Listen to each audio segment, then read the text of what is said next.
السلام علیکم ناظرین اکرام، میں ہوں آپ کا میزبان طارق محمود مہر۔ روزنامہ آواز ڈنگا گجرات کے زیر اہتمام پروگرام رہتے رمضان سیزن 6 آواز نیوز چینل پر رمضان المبارک رحمتوں، برکتوں اور مغفرتوں کا مہینہ ہے، اور اسی مبارک مہینے میں قرآن مجید کی تلاوت دلوں کو نور اور روح کو سکون عطا کرتی ہے۔ ناظرین محترم، آج ہمارے ساتھ موجود ہیں ممتاز قاری قرآن قاری عبدالجبار نقشبندی صاحب۔ خیر صاحب، آپ کا بہت شکریہ، آپ نے ٹائم دیا، جو اپنی خوبصورت آواز میں تلاوت بھی پیش کریں گے اور تلاوت قرآن کے حوالے سے گفتگو بھی فرمائیں گے۔ قاری صاحب، ایک پہلا سوال کرتے ہیں، اس کے بعد آپ نے تلاوت شروع کرنی ہے، پروگرام کا آغاز کرنا ہے۔ میں پہلا سوال کر رہا ہوں آپ سے، سب سے پہلے یہ بتائیے کہ آپ نے قرات قرآن کی تعلیم کہاں سے حاصل کی اور اس سفر کا آغاز کیسے کیا ہے؟ بسم اللہ الرحمن الرحیم۔ جی الحمدللہ، میری شروع سے ہی یہ خواہش تھی کہ میں الحمدللہ قرات میں قرآن مجید پڑھوں، قرات کروں محافل میں جا کر۔ جب میں اپنے استاذہ کو دیکھتا تھا تو میرے اندر ایک یہ چیز پیدا ہوتی تھی کہ الحمدللہ ایک وقت آئے گا کہ اللہ پاک ہمیں بھی یہ مقام عطا فرمائے گا۔ اور میں سمجھتا ہوں کہ اس میں سب سے بڑا جو کردار ادا کیا ہے مجھے ادھر لانے تک، وہ میرے استاذ محمد طاہر رضا نقشبندی صاحب ہیں، کہ جنہوں نے جناب میرے اندر خواہش تو تھی جی، لیکن جب وہ ڈنگا تشریف لائے تو انہوں نے الحمدللہ، آپ کو بھی پتہ ہوگا، انہوں نے شارٹ قرات کورس کے نام سے ایک شروع کیا تھا پروگرام۔ ہاں، ایک کورس شروع کیا تھا۔ الحمدللہ اس میں نے حصہ لیا۔ تو الحمدللہ یہ جو ہوتی ہے، یہ خود اعتمادی کے ساتھ اور خود خواہش ہو تو اس لیے بالکل تب بندہ جو ہے نا فری ہوتا ہے۔ تو الحمدللہ اس میں میرے استاذہ محمد طاہر رضا نقشبندی صاحب کی محنت ہے، اور الحمدللہ یہ جو تلاوت کا کرنا ہوتا ہے یہ مشق کے ساتھ ممکن ہوتا ہے، اور الحمدللہ اس میں نے اپنی بھی کافی محنت کی ہے، اور الحمدللہ میرے ماں باپ کی دعائیں میرے ساتھ تھی۔ الحمدللہ اللہ پاک نے مجھے یہ کامیابی عطا فرمائی، ماشاءاللہ۔ جی تو ناظرین، پروگرام کا باقاعدہ آغاز تلاوت قرآن پاک سے کرتے ہیں۔ میں قاری عبدالجبار نقشبندی صاحب سے گزارش کروں گا کہ پروگرام کا باقاعدہ آغاز کریں۔ اعوذ باللہ من الشیطان الرجیم، بسم اللہ الرحمن الرحیم۔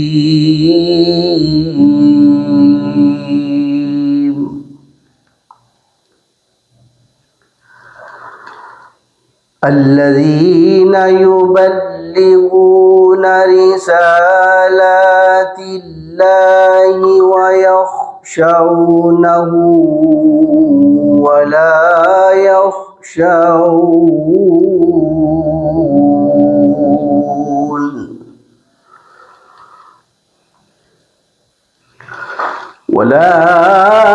يخشون أحدا إلا الله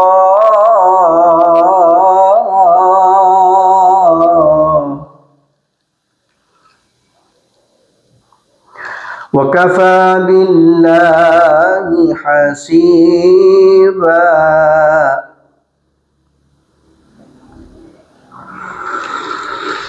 ما كان محمد أبا أحد من رجالكم ولكن رسول الله وخاتم النبيين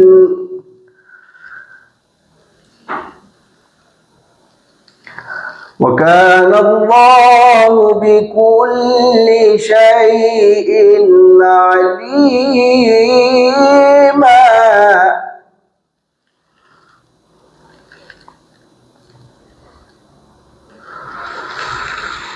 وكان الله بكل شيء عليما۔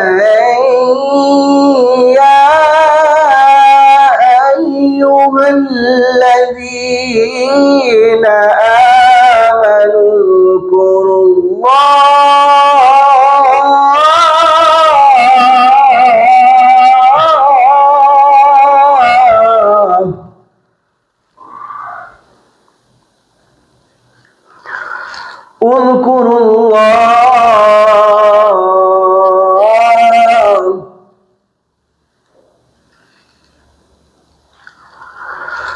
اذكروا الله ذكرا كثيرا وسبحوه بكرة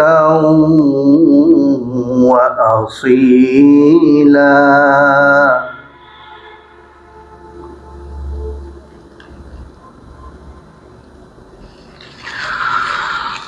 هو الذي يصلي عليكم وملائكته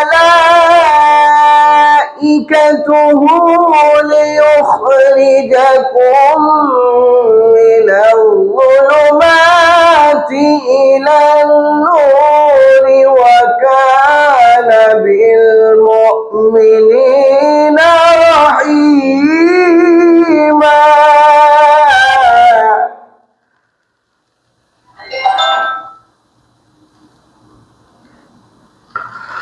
وكان بالمؤمنين رحيما.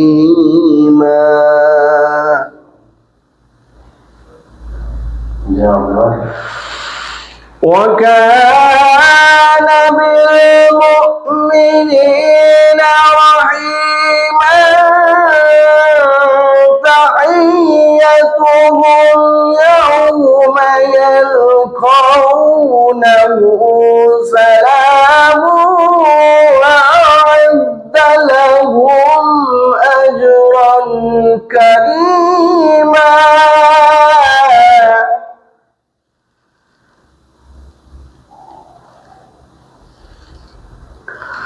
يا أيها النبي إنا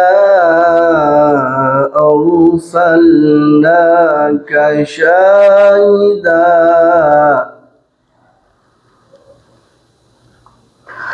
شاهدا ومبشرا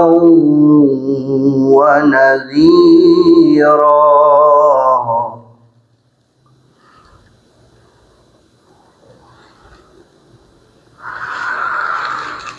إنا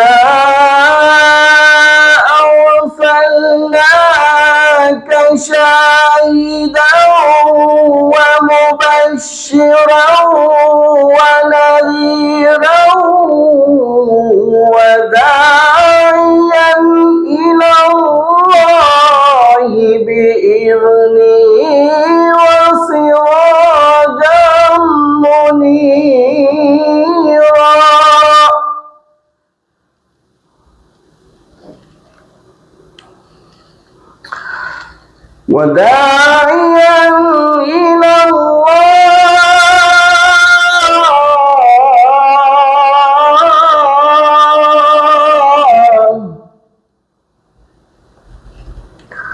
وداعيا إلى الله بإذنه وسراجا منيرا.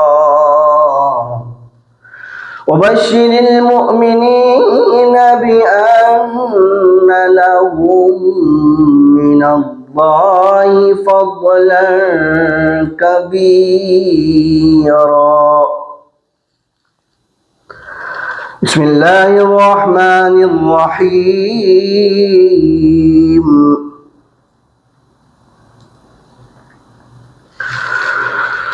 بسم الله الرحمن الرحيم. إنا أعطيناك الكوثر فصل لربك وانحر إن شانئك